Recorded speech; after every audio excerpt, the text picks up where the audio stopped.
With so many videos of Nigerians being kicked out of other countries and South Africa really coming out in the forefront and saying, ha, see, ha, ha, we told you. You guys should have listened to us. We told you about Nigerians. We are not xenophobic. We are fixing our country.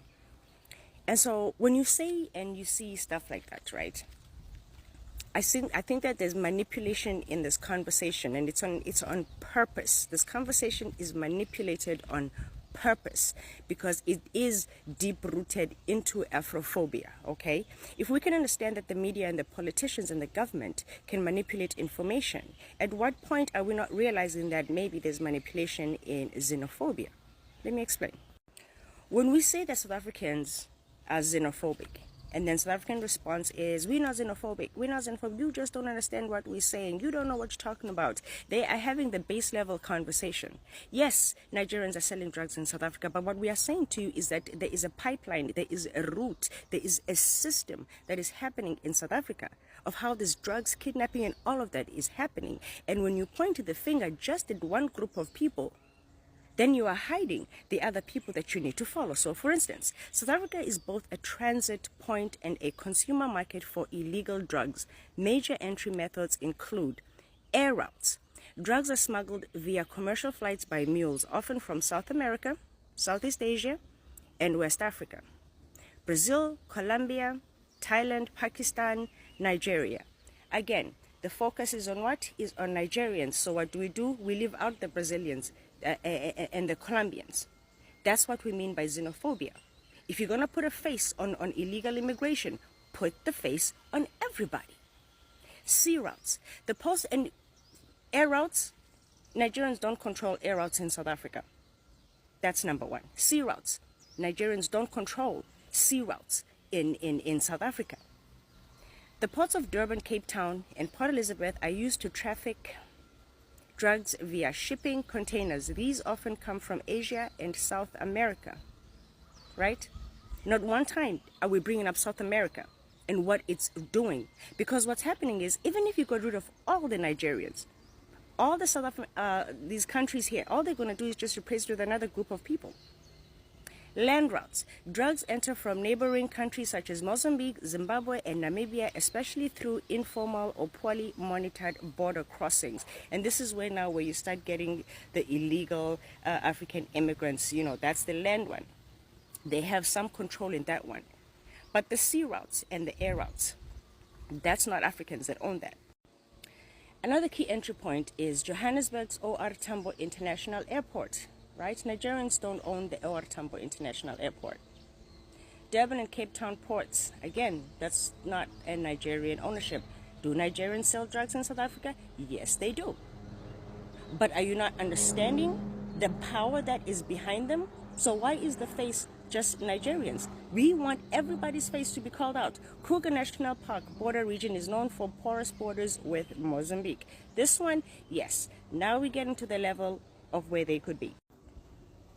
Types of drugs commonly trafficked: cocaine, heroin, cocaine from Latin America via West Africa. See what I'm saying to you? It's coming from South America via the Nigerians in Nigeria, and the Nigerians come into South Africa illegally, right? So we're not defending the Nigerians that are selling drugs and part of all of these things. We are saying, why aren't you putting all the faces so all of this can be attacked?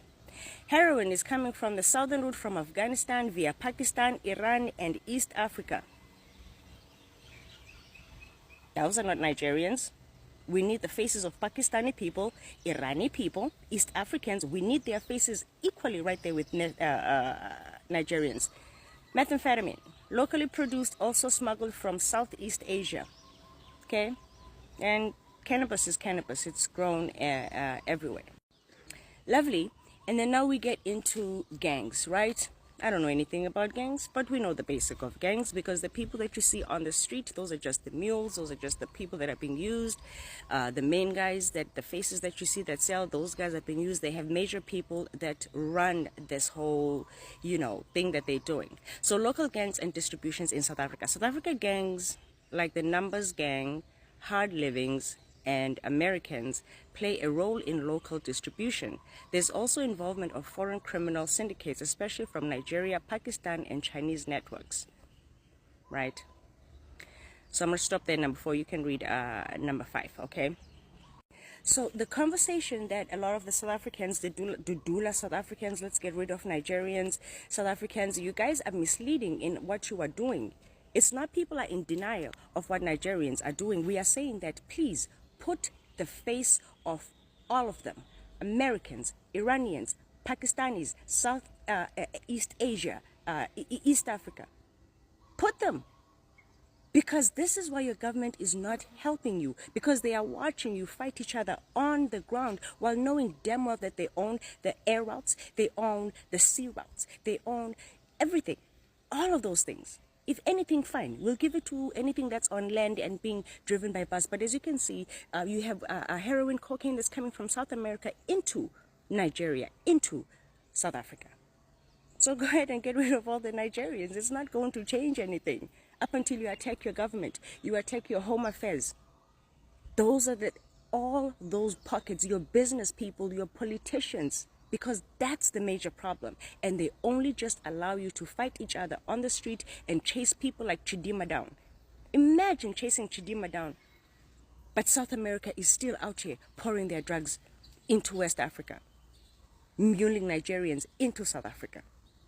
We have a long way to go. That's what this conversation is about. Please stop making it seem like people don't understand what xenophobia is. We know what xenophobia is.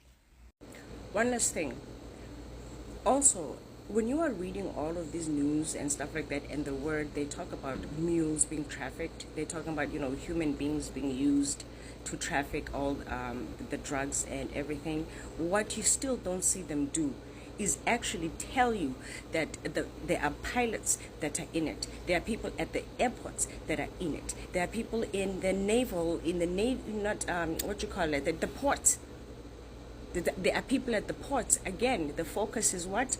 On the middleman, the physical person that's on the street that's going to flip drugs for $100. Right? They're not talking, they never focus on the bigger picture. So don't let this word trafficking and mules only restrict you into thinking that, oh, it's just the using of people. No, the bigger ones, these guys back up here, they are using all these shipping containers, airplanes, like I said, even pilots that are involved in all of this stuff. Listen. The two most xenophobic groups of black people in the world are African Americans and South Africans. The thing that these two have in common is that both of them suffered the most and the longest at the hands of systematic racism, segregation, and racism in general. I am here to tell you that there is not a single thing you can do or say or show them to convince them otherwise. They are already part of the system, whether it's through tribalism, whether it's through xenophobia, whatever form they use to apart themselves from the entire African race. There's nothing you can do to get that person back. What we can do, however, is stop engaging with these people online. Stop giving them a platform. Every time you see a xenophobic comment and you go and you want to go and try and say something or fix it or whatnot, you are boosting that person's comment. And somebody who is still young, an African who is still young and impressionable and doesn't really understand the concept of unity or the world yet, will see it, and it will now live in the back of their mind, subconscious mind, and possibly sway them towards that side one day.